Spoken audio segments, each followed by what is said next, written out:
Question number 151. What is the atmosphere? Atmosphere అంటే ఏమిటి? Atmosphere అంటే ఏమిటి? A C of gases surround the earth. So వాతావరణం అంటే ఏంటి అని అంటే ఏ సీ ఆఫ్ గ్యాసెస్ అంటే ఏంటి అని అంటే మొత్తము మన చుట్టూ ఆవరించి ఉన్న వాయువుల సముద్రము అని అర్థం. అంటే ఇది లేకున్నా కూడా you can say like this, gases surrounding the earth is called as atmosphere. So ఎందుకంటే మళ్ళీ సీ అంటే మీరు సముద్రం అనేది అదంతా పదాలతోటి సముద్రానికి కన్ఫ్యూజ్ అవుతారు. సముద్రం అంటే ఏంటిది అని అంటే మొత్తం గాలి యొక్క సముద్రము అని అర్థం. ఈ పదాన్ని తీసేసుకోండి. Gases surrounding the earth is called as what? Atmosphere.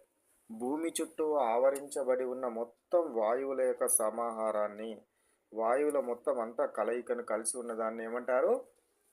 Atmosphere అంటారు. Atmosphere. Next 152 question. Approximately how much thick is the earth's atmosphere. So ఎంత థిక్నెస్ ఉంటుంది అంటే అట్మాస్ఫియర్ ఎంత వరకు ఉంటుంది? భూమి ఉంటే, ఇది ఎర్త్ ఉంటే దీనిపైన ఎంత దూరం వరకు అట్మాస్ఫియర్ గాలి ఉంటుందంటే 1000 కిలోమీటర్స్ వరకు గాలి ఉంటుంది. ఎన్ని కిలోమీటర్ల వరకు గాలి ఉంటుంది? గాలి ఆవరించబడి ఉంటుంది 1000 కిలోమీటర్స్ వరకు, 1000 కిలోమీటర్ల ఎత్తు వరకు గాలి ఉండడం జరుగుతుంది.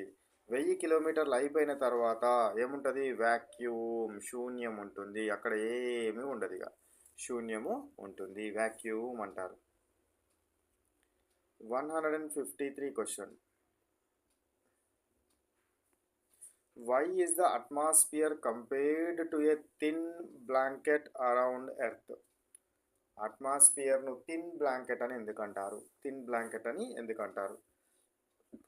Because relative to the size of the earth the atmosphere is very thin. So size of the earth తోటి పోల్చినప్పుడు ఎంత ఉంటుంది? ఇది 6400 kilometres radius, it side 6400 kilometres, అంటే 12800 కిలోమీటర్స్ వెడల్పుతోటి మనకేమున్నది? ఎర్త్ ఉన్నది. కానీ దీని మీద ఎన్ని కిలోమీటర్ల వరకు మనకు ఇది ఉన్నది? ఇది మనకేంటి? వాతావరణం ఉన్నది 1000 కిలోమీటర్స్ వరకు ఉన్నది. 1000 కిలోమీటర్స్ వరకు ఉన్నది. కాబట్టి దీంతో పోల్చినప్పుడు, ఇది భూ వాతావరణంతో పోల్చినప్పుడు చాలా పల్చని దుప్పటి పొరగా మనము భావించడం జరుగుతుంది. భూమి యొక్క భారీ పరిమాణంతో పోలిస్తే ఇది 12800 కిలోమీటర్లతోటి పోలిస్తే ఈ 1000 కిలోమీటర్లు అనేది తక్కువ. కాబట్టి ఏమవుతుంది? అది తక్కువ ఉంటుంది అనేది మనకు పోల్చడం జరుగుతుంది. Next one.